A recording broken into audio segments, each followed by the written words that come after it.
Today we're talking about The Shift. It's in theaters now, a dystopian sci-fi film. Does it come together? We're going to dive into it. Let's do it. What's up, Flick fans? Welcome back to the channel. From the studio that brought you Sound of Freedom, earlier on in the year comes The Shift. It's in theaters right now. I like supporting smaller movies like this. Now, we're going to dive into the review. I decided to review it kind of at the last second, but I do have a nice opportunity here in the description down below. If you would like a free ticket to see The Shift in theaters, there is a link. Click on that. You get one ticket per customer, and thanks to those who have paid it forward in this campaign, there will be a limited number of free tickets available to see this movie in theaters. All you have to do is enter your location, choose a date, select a show time, and follow the prompts to request your free ticket. I think that's very cool. There aren't a lot of studios or movies that do this, so be sure to follow that link down below. Now, we're going to talk about The Shift, and I'm going to tell you why there's some really good ideas in this film. Does it all come together at the end of the day?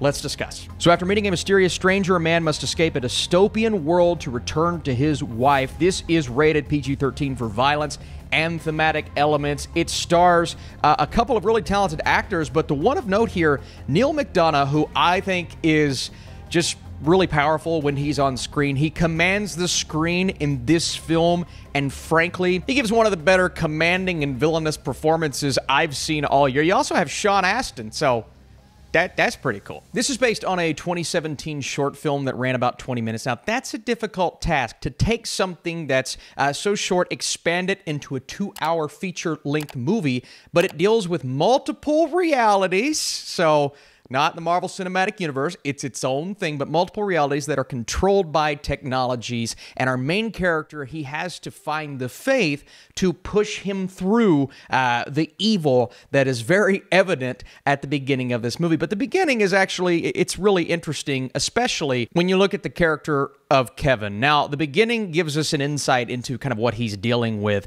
what happened with his job, how he's forced to confront some issues because of that job. I do believe they rush through a lot of this, but at a bar one night, he has a promising encounter with the character of Molly. Now, I like the idea behind this scene and sequence. I do believe the execution was just a bit off. I definitely see what they were going for, but we get these sequences that could have been fleshed out just a bit better. But the movie takes a turn when he meets the benefactor, and that is Neal McDonough's character. He's pretty much the embodiment of evil, and what he does, he takes these people out of their realities. It's called shifting. That's the movie, The Shift. He's promising him all of these things to take him to a place that is frankly going to be a lot better. He's going after a man who's at his lowest point, and basically he's saying he's going to pull him out of the darkness, but what he's really doing, it's pretty obvious what he's doing, he's taking him deeper into it. But Kevin uses prayer, his faith, to kind of get himself, or try to get himself out of this situation. He finds his friend Gabriel, played by Sean Astin, and they're trying to come up with a way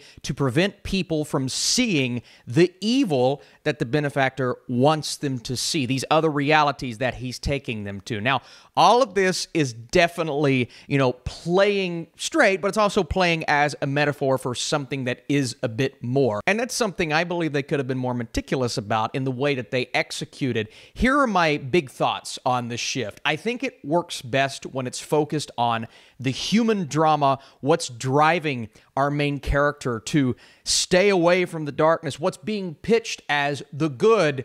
What's very obvious that it's the bad, and Neal McDonough does a fantastic job, but when they're really trying to focus in on these sci-fi elements, it does kind of start to lose itself because, again, the human drama, that relationship with Molly that isn't very fleshed out at the beginning, but you continue to see more what drives him as we go throughout the film, and what this man is, using to push him through. That, to me, was interesting. That, to me, was a very human element of the story that I actually started to find compelling. And obviously, I think the performances, the main performances are really good. Sean Astin comes in and just adds a boost to the scenes that he's in. There are a couple that I didn't find overly compelling, but whenever we have that battle of good and evil on screen, it was working really well. And that battle of good and evil and the human element and all of these things that are grounded just a bit more than the sci-fi isms in this film, those were thriving. The sci-fi things we've just seen 1,000 times in 1,000 different movies, and there wasn't a huge explanation on the way that certain things worked. Not that there had to be. The ideas presented, traveling to these different realities, creating this machine to prevent people from seeing where their lives ultimately could go. But is it really going to go in that direction? That was cool, but they're very surface level, and there isn't much more given to us than that. And I do wish they would have had a bit more depth to the sci-fi elements of the story, but this is trying to be two different movies, in my opinion. It's trying to be a sci-fi film, but it's also trying to be a compelling human drama about a man who's going through so much at the beginning of the movie, and that's all kind of capped off by this very unexpected scene that left him extremely banged up. I mean, that came out of nowhere. I'm like, whoa. Okay, but there's a lot that goes into what drives our main character of Kevin, and I found that to be extremely compelling. And at the end of the day, those who are looking for that message of what gets this man through all of these dire circumstances, if you're going into this film looking for that to get a compelling human drama, I believe you're going to get it.